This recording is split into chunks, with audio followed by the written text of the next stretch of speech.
नमस्कार, मैं आर.डी. भारती और आप देख रहे हैं बिहारी सुल्तान। है जाति मेरी मानवी है धर्म मेरा भारती, क्यों सभ्यता अकुला रही इनके बनेंगे सारथी। है हम आर.डी. भारती, है हम आर.डी. भारती। सच बोलना पड़ता है, राजनीतिक दोगलापन आपको बताना पड़ता है। कांग्रेस पार्टी ने एक मीटिंग किया और अपने कार्यकर्ताओं को ये कहा, राम मंदिर के खिलाफ एक शब्द नहीं बोलना है। क्यों? वोट कटने की गुंजाइश बन गई। डर लग गया कि इतना बड़ा हिंदू समाज बिगड़ जाएगा।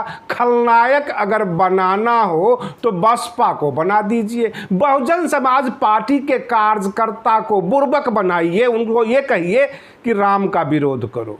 क्योंकि भाजपा वाले और कांग्रेस वाले तो पूरा का पूरा कॉपीराइट लिए हुए हैं। ये शिलान्यास सबसे पहले राजीव गांधी जी किए थे, उसके बाद इस मुद्दे को भाजपा ने लपक लिया और राम मंदिर शुरू हो गया। दोनों ने बारी बारी से राज किया। आज बसपा भाजपा की बी टीम बन जाती है, भाजपा के हाथ में रिमोट हो जाता है बसपा का। ये सारे आरोप लगते हैं और बहुजन समाज को खलनायक बनाकर खड़ा करने की पूरी योजना बन जाती है। अयोध्या के कार्यक्रम आप जानते होंगे। देश में और भी कार्यक्रम हैं जो कांग्रेस के चिंतक हैं और बहुजन समाज बनकर आ जाते हैं, प्रश्न करते हैं कि मायावती आरक्षण पर क्यों नहीं बोलती, मायावती को और घटनाएं दिखाई नहीं देता। मैं आज आपसे प्रश्न कर रहा हूं, जब बाबा साहेब भीमराव अंबेडकर जी ने संविधान में आरक्षण शब्द डाला था डिप्रेस क्लास के लिए, तो सरदार पटेल ने पूछा था कि देश में संसाधन की कमी है, अगर तुमने ये लिख भी दिया, पूरी संविधान सभा ने मान भी लिया, ये नौकरियां देंगे कहां से? तो बाबा साहेब केवल संविधान ही नहीं लिखे थे, जितनी भी कंपनियां जो है भारत सरकार की आप देख रहे होंगे जिसमें भारतीय लगा हुआ है, सब में बाबा साहेब का योगदान था। बहुत सारी कंपनियां बनाई गई भारत सरकार के लिए, इससे लोग काम करेंगे इसमें, और इससे जो रोजगार पैदा होगा उसमें डिप्रेस क्लास को रिजर्वेशन मिलेगा, आरक्षण मिलेगा। और फिर पूरी संविधान सभा संतुष्ट हुई थी। और आपने देखा होगा भारतीय जीवन बीमा निगम, रिजर्व बैंक ऑफ इंडिया और जितने भी भारतीय लगे हुए हैं उस वक्त के, जब आज़ादी के वक्त के हैं। अब प्रश्न यह उठता है कि आरक्षण क्यों खत्म करें? जिस वजह से आप आरक्षण करते हो उस वजह को ही क्यों नहीं खत्म कर दिया जाए? यानी पूरे देश की जो सरकारी बड़ी बड़ी कंपनियां हैं उसको निजीकरण क्यों न कर दिया जाए, निजी हाथों में दे दिया जाए। निजी में तो कोई आरक्षण तो नहीं है। और कभी भी कांग्रेस पार्टी, विपक्ष के बड़े बड़े कद्दावर नेता निजीकरण का विरोध नहीं करते हैं। यह क्या है? कहने का तात्पर्य यह है, क्या मैं आपको कहकर बेइज्जत करूं, आपको अपमानित करूं? ऐसे भी तो किया जा सकता है।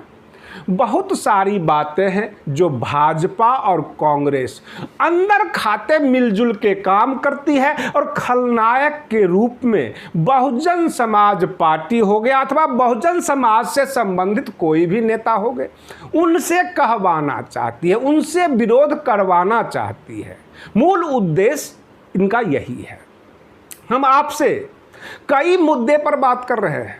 मैं राम मंदिर पे भी आता हूं। वर्तमान में जो राम भक्त हैं और रामायण, दोनों में कितना अंतर है वह भी बताना चाहता हूं। मैं वो दिन याद दिलाना चाहता हूं जब राजा जनक ने श्राप दिया था अयोध्या को कि मैं फूल सी लड़की को आपको दान किया, आपने बेगुनाह लड़की को वनवास दे दिया, अयोध्या या उत्तर प्रदेश कभी सुखी नहीं रहेगा, इस तरह का श्राप दिया था राजा जनक ने। या तो रामायण झूठा है या वर्तमान के राम भक्त झूठे हैं, जितने भी राम भक्त हैं। मैं आपसे पूछता हूं, अगर रामायण में यह दिया हुआ है कि रावण जबहि विभीषण त्यागा बिनु विभव है तबहि अभागा, अगर यह लाइन सत्य है तो जो अयोध्या में 50 फीट रोड पर दोनों तरफ डिप्रेस क्लास के आपके भाई जो बहुजन समाज के हैं, छोटे छोटे दुकान खोले हुए हैं, उनका दुकान क्यों उजाड़ रहे हैं? अपने भाई को क्यों जो है लूट रहे हैं? क्या ये लाइन फिट बैठती है कि रावण जबहि विभीषण त्यागा, बिनु विभग भय तबहि अभागा। यानी विभीषण को लात मारा जब रावण ने, तो रावण का नाश तो होना ही है। और आपके भाई हैं, उनके जो मोहल्ले हैं बहुजन समाज का, उसको आप डेवलप नहीं करोगे। चौड़ीकरण यानी सड़क के चौड़ीकरण के नाम पर, सौंदर्यकरण के नाम पर पूरी अयोध्या में गरीबों को भगाओगे, रोड से हटा दोगे, चौड़ीकरण करोगे, उनके मकान तोड़ दोगे, लेकिन अल्टरनेट आप आवास का व्यवस्था नहीं करोगे। तो दो बातें हो सकती है, या तो वर्तमान के राम भक्त नकली हो सकते हैं, या रामायण का कोई जो है एग्जिस्ट ही नहीं करता। प्रश्न है, बहुत सारे प्रश्न हैं। कोरोना का संकट काल है, बहुत सारे जो है वहाँ के पुलिस वाले पुजारी भी पॉजिटिव हो गए, कोरोना पॉजिटिव हो गए। नेता विरोध इसलिए नहीं करेंगे क्योंकि वोट का खतरा है, हिंदू समाज की आस्था है। लेकिन प्रश्न यह उठता है कि क्या वाजिब ना बोला जाए। इस राम मंदिर के शिलान्यास के मौके पर कई बातें सामने निकल कर आ रही है। बसपा अध्यक्ष बहन मायावती जी ने पुरजोर तरीके से केंद्र सरकार से और पूरे देश से एक मांग की है कि ये जो राम मंदिर का शिलान्यास है 5 अगस्त को, ये जाति विहीन होनी चाहिए। दलित महामंडलेश्वर कन्हैया प्रभुगिरी जी को भी उसमें शामिल कराया जाए। आप जानते होंगे कामेश्वर चौपाल उस ट्रस्टी में है दलितों के नाम पे, तो कन्हैया महामंडलेश्वर जी जो हैं वह भी दलित हैं, उनको क्यों नहीं शामिल किया जाए। कम से कम एक संदेश पूरे देश में जाता कि जाति विहीन जो भक्ति हो रही है, वहाँ पर जितने भी राम भक्त हैं उस सबको लेकर चल रहे हैं। और ये उस राम का शिलान्यास हो रहा है जिसने जूठा बेर सबरी का खाया था, जिन्होंने बहुतों को उद्धार किया था। यहाँ भी जाति भेद, महामंडलेश्वरों में भी जाति भेद, यह प्रश्न है, भाजपा के लिए प्रश्न है। भाजपा अपना साफ दिल दिखाए, पूरे देश को यह संदेश दे कि महामंडलेश्वर जी जो दलित समाज से आते हैं, कन्हैया जी, उनको भी शामिल किया जाए, उनको भी न्योता दिया जाए। बहन मायावती जी ने उत्तर प्रदेश सरकार से भी अपील किया कि बकरीद का टाइम है और बहुत सारे जो कैदी हैं, जो छूटने वाले हैं जेल से, उनको रिहा किया जा सकता है। कोरोना संकट है, वह भी अपने घर में बकरीद मना सकते हैं। अगर यूपी सरकार कोई रास्ता निकाल सकती है तो निकाले। इसमें जो भी राष्ट्रीय स्तर के नेता हैं वो राष्ट्र के सभी वर्ग, सभी पक्षों को लेकर चलते हैं, एक पक्ष को नहीं, और राजनीतिक जो है मोल भाव नहीं करते हैं, मौका परस्ती नहीं करते।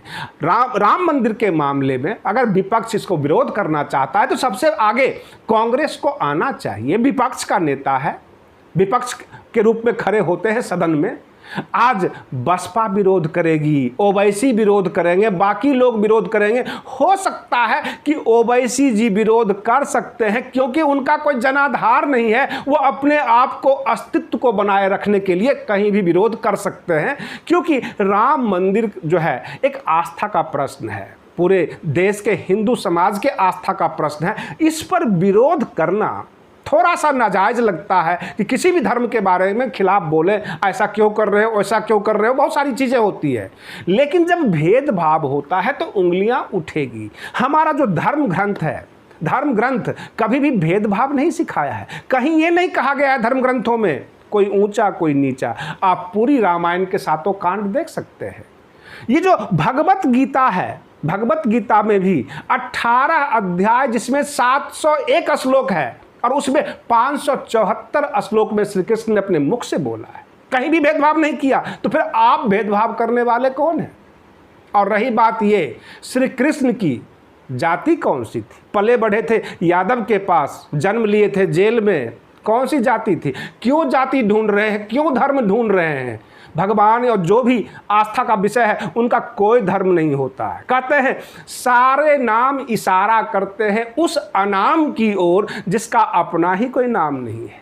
बस अपना अपना समूह बना लिया, एक नाम सृजन कर लिया और आगे आगे चलने लग गए।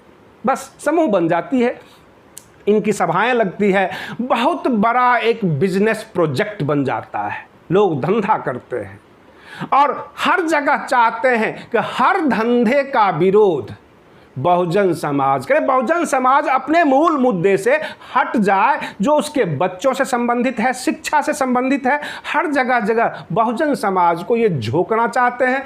दो राष्ट्रीय दल भाजपा और कांग्रेस हमेशा से छोटे दलों को एक ही नाम देते हैं।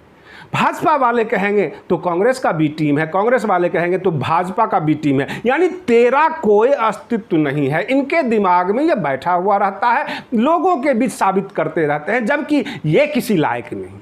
इनको दुनिया तरह तरह के नाम से नवाजती है, अपने बारे में कभी नहीं सोचते।